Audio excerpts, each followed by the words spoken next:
給料どうすれば上がるのかって話で、適切に会社が潰れるのも必要だよねって話をちょろっとしたんですけど、多分多くの人には理解されなかったと思うんですけど、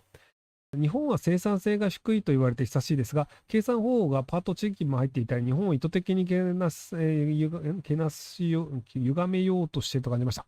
経営者が社員を低賃金を抑えるためかなと。今になって外国人でも足りなくなり、賃金上がる不調になって調子いいこう言ってるなと思いますが、ひろきさんどう思いますか？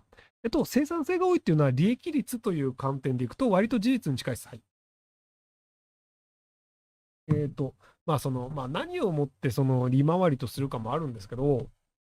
例えばフランスで、リブレアっていう定期預金があるんですけど、固定金利で確か2%かな。なので、上限400万円ぐらいなんですけど、その400万円まで、2%の利回りが固定でもらえるんですよ。預金ですよ。株とかじゃなくて。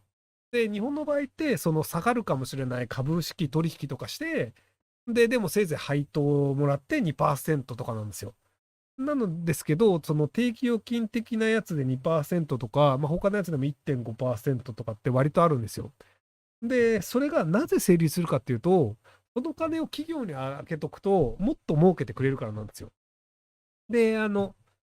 日本で昔、そのソシャゲがバブルだった頃に、その IT 系のソシャゲの会社とかが、利益率15%とか20%とか出して、めちゃめちゃ儲かるじゃんっていうので、IT 系ボロ儲けって言ってたんですけど、LVMH、ルイ・ヴィトン・モエ・ヘネシーという会社が、ブランドいっぱいやってるんですけど、大体利益率が毎年15%とか20%なんですよ。だからその、ソシャゲ業界がたまたま数年儲かったよねって言って大騒ぎしてるものが、毎年出してるんですよ、利益を。っていうのがあるので、なので小金があったら、もう LVMH 突っ込めばいいじゃんっていうのになって、で、それでちゃんとリターンがあるっていう状況になっちゃってるので、なので、やっぱり利益率が高い社会なんですよね。っていうのがあるので、その日本って何投資したらか儲かるか分かんないじゃないですか。前に例え話で言ったんですけど、1000万円貸します。で、10年後に1000万円で返してください。で、ただし、1円でも足りなかったら、両手切り落とします。って言った場合、1000万円借りますか？これアンケートで書いてみるか今のところ8000人ぐらい見てる感じですね。5、4、3、2、ドン。結論が、ですね、借りない69%、借りる30%。いや、これが日本なんですよ。いや、要は、1000万円返すだから、定期預金に1000万円突っ込んで、で、0.1%とかでも、10年後にそのまま返せばいいだけじゃないですか。で、さっき、フランスだとリブレアっていうの言ったんですけど、その2%増える、要はその株を買ったら損するかもしれないから、それは怖いよね。はわかるんですよ。でも、銀行の預金で定期預金で、しかも1000万円って預金保険機構によって、その銀行が潰れたとしても保護されるんですよ。なので、1000万円をその銀行の預金口座に入れたとしても、その銀行が潰れてもお金返ってくるっていう法律があるので、実は損することがないんですよ。でも7割の人が怖いじゃないですか。要はそのお金が増えると思ってないんですよ。でもその他の国だと多分ね、ガチで借りる率の方が高いんですよ。だって銀行に入れとくだけで利子丸々もらえるでしょっていうのが、そういうんで、じゃあ、日本だと普通預金に1000万円入れておくと0.01%とかだから、なんかじゃあ10年経ったとして、1万円か。なので10年後に1万円もらえるんだけど、10年後に1万円もらえるんだったら、両手がなくなるリスク怖いよねっていうのが多分日本人の考え方なんですよ。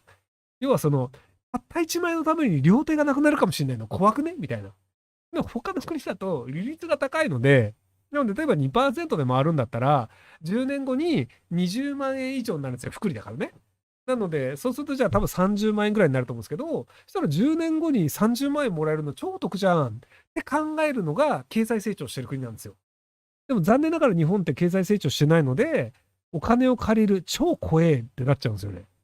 っていうのが、そこら辺のその日本人的な感覚なのかなと思います。はい。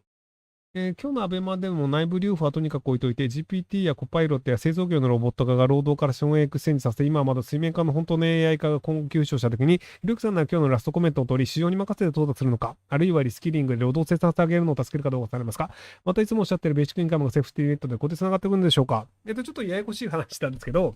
アベマプライムでその、給料日本人上がらんよねって話をしてて、で、そこら辺の原因とかをいろいろ話をしたんですけど、で、給料上がるためには会社が儲からなきゃいけないよねと。で、会社が儲かるためにはやっぱ IT 系を増やした方がいいよねっていうのがアメリカなんですよね。そのアメリカの IT 系以外の企業の利益率ってあんまり変わってないんですよ。なので、そのアメリカがじゃあ世界で富が集まってめちゃめちゃ儲かってる理由何なのっていうと、IT 系がアホみたいに金を稼いでるからなんですよね。なので、いかに IT 系の会社を作るかっていうのが、割と他の国との戦いの中で勝つには、IT 系でなんとか投資して、そこで利益率高いのしなきゃいけないよねってなってるんですけど、でもチャット GPT を使ったコパイロットっていうのが、マイクロソフトがそのプログラムをこんな感じのプログラム作ってっていうのを、テキストで書くと、ほいほいって言って、そのプログラムを書いてくれるっていうのを発表して、で、Amazon の AWS でも同じようなコパイロットっていう機能が実装されるみたいな話になってて、割とそのエンジニア周りで、そのチャット GPT 的な、その大規模言語モデルっていうのが結構増えてますよっていうのがあって、なので、そういうものをきちんと使えるようにして、その IT 系で利益を上げていく方向にしなければいけないよね、というふうに、長期的には考えなければいけないんですけど、チャット GPT 怖いよねとか、IT ってやっぱりなん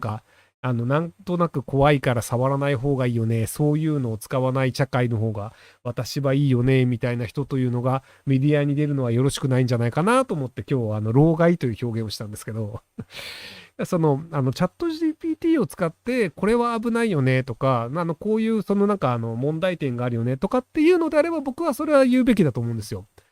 ただ使わないで、そういうのはない方がいいよね。なるべく使わないようにしていきたいよね、みたいな話をするのっていうのが、割と日本の経済発展を後回しにしてしまうというのを、今までのその日本が作ってしまう、日本がそういう社会になってしまった原因なんじゃないかなと思ってるので、なので日本人の給料なんで上がらんのかっていう話をした後に、それを言うっていうのは、本当に物事が分かっていない人なのか、あえてなのか、どうなのかなっていうので、で、あんまり頭の良くない人がそれを言うのであればあんまり気にならないんですけど、弁護士もやって、政治家もやって、で、さらに大学院に入って勉強しようっていう、向上心がある人が、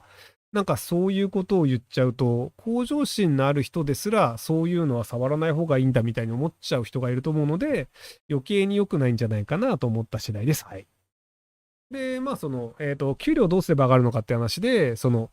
えっと、適切に会社が潰れるのも必要だよねって話をちょろっとしたんですけど、多分多くの人には理解されなかったと思うんですけど、